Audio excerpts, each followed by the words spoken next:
इतनी सारी कंपनियां आती हैं मगर कंपनियां में जाने के बाद भी उनको काम नहीं मिल पाता है। हमारी बढ़ती युवा पीढ़ी जो बेरोजगार घूम रही है, 700 रुपया है, 100, 400, 300 में काम करने के लिए मजबूर किया जाता है।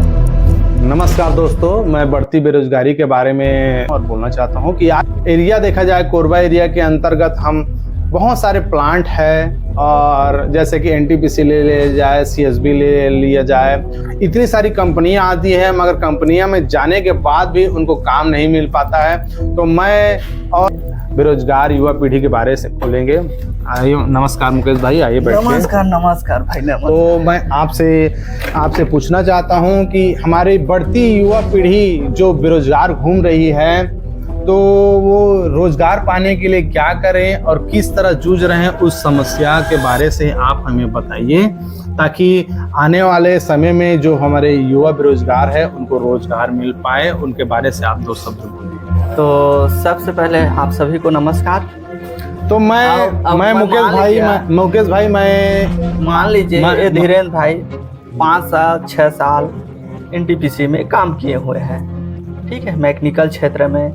आप ये दोबारा जा रहे हैं काम मांगने, उनसे ज़्यादा एक्सपीरियंस है, फिर भी इनको नहीं रखा जा रहा है। कम से कम रेट में जो टेंडर लेते हैं, कम से कम रेट में जो मजदूर काम करेगा उसको काम दिया जाएगा। मतलब कि अगर मान लीजिए किसी का, मैं छोटा अमाउंट बोल रहा हूँ, मान लीजिए किसी का बेसिक 700 रुपया है, मतलब कि एक अनुमानित बता रहा हूँ, गवर्नमेंट रेट है कि नहीं है इसके बारे में मैं ज़्यादा खुलासा करके नहीं बोलना चाहता हूँ। तो इसका निवारण क्या है, इसके बारे में मैं जानना चाहता हूँ। इन नेताओं के माध्यम से जो बड़े बड़े वादे करते हैं कि आप हमें जिताइए, हम जीतने के बाद आपको जो बेसिक है वो दिया जाएगा, लेकिन वाकई में वो बेसिक क्यों नहीं मिलता, मैं इस मुद्दे को बात करता हूँ।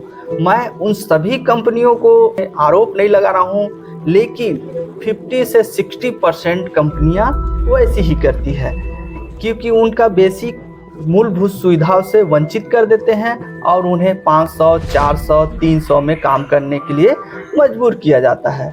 नेताओं को बोलना चाहता हूं कि इसका निवारण आपके पास क्या है, उसका विधि क्या है।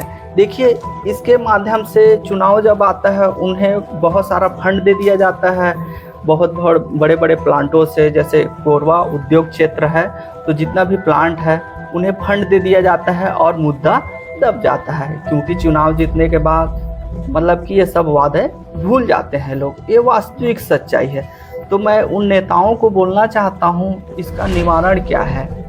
मैं एक बात और इसी बात में और बोलना चाहूँगा मुकेश भाई, कि क्या होता है जब प्लांट में जब किसी भी काम का टेंडर होता है तो वो कंपनी जो भी गवर्नमेंट स्कीम की तरह जो भी किसी भी काम को करने का जब टेंडर होता है तो उनको फुल रेट दिया जाता है, मगर जो कॉन्ट्रैक्टर है उनको फुल रेट दिया जाता है और जो लेबर है उनको अपने हिसाब से रेट दिया जाता है। तो मैं ये भी चाहूँगा कि वो जो इतने भी कॉन्ट्रैक्टर के अंदर काम करते हैं, चाहे वो पेटी ठेका में हो, आपको कम लगता है कि मैं इतने में काम नहीं कर पाऊंगा, तो आप टेंडर ना लें, या फिर जितने भी कंपनी के थ्रू उनको टेंडर दिया जाता है उस वैल्यू से टेंडर लें कि चाहे हम अपने जितने भी मजदूर भाई हैं उनको फुल रेट दे सकें और इस एक्सपीरियंस के हिसाब से उनको काम मिल सके और उनको मजदूरी दे सके।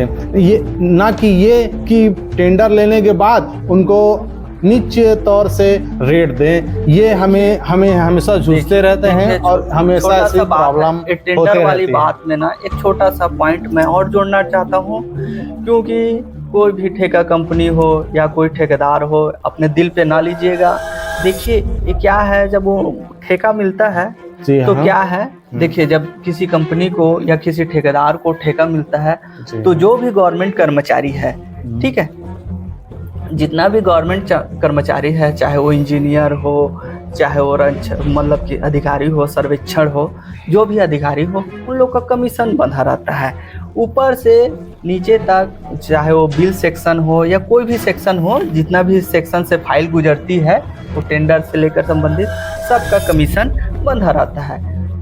पॉइंट यहाँ पर ये भी है कि अगर वो रेट देता है तो वो बचा के उन लोग को कमीशन कैसे देगा, क्योंकि उसी में उस नेताओं को फंड भी करना पड़ता है। मान लीजिए कि वो 5 साल मेहनत किया, 5 साल अपना काम किया और 5 साल के बाद उस नेताओं को फंड भी देना पड़ता है। जब चुनाव आता है तो कौन देता है फंड? वो कर्मचारी, वो ठेकेदार, वो कंपनी, इन्हीं लोग फंड देते हैं।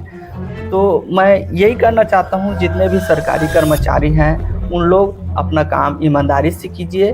अगर आप ईमानदारी से अपना काम, अपना दायित्व निभाएंगे तो जो भी ठेका कार्मिक है, जो भी, क्योंकि मैं कुछ विषय में कंप्लेंट डाला हूँ और उसका प्रमाण भी है छोटा मोटा, ताकि मैं मतलब कि अपने आप को उस लेटर से समझ सकूं कि है क्या वो चीज़। लेकिन उस चीज़ वास्तविकता है कि अगर मान लीजिए वो ठेका कर्मी या कंपनी, उन्हें जैसे ACCL में कुछ काम निकला तो वहाँ के जो बड़े बड़े अधिकारी हैं उनको उनका कमीशन, जैसे सबका 1%, 2%, 4% ऐसा करके कमीशन बंधा रहता है।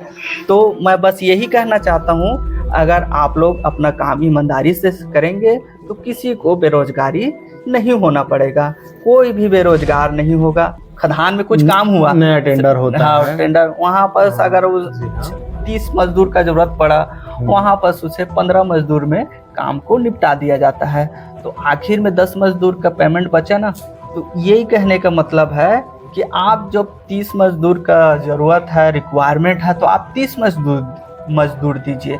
लेकिन अगर मान लीजिए कहीं भी कोई भी कर्मचारी आपसे रिश्वत लेता है या कुछ भी करता है, तो हम उसके बारे में, अब उसी के बारे में वीडियो बनाएंगे, ताकि वो कर्मचारी, जो भी सरकारी कर्मचारी है, वो रिश्वत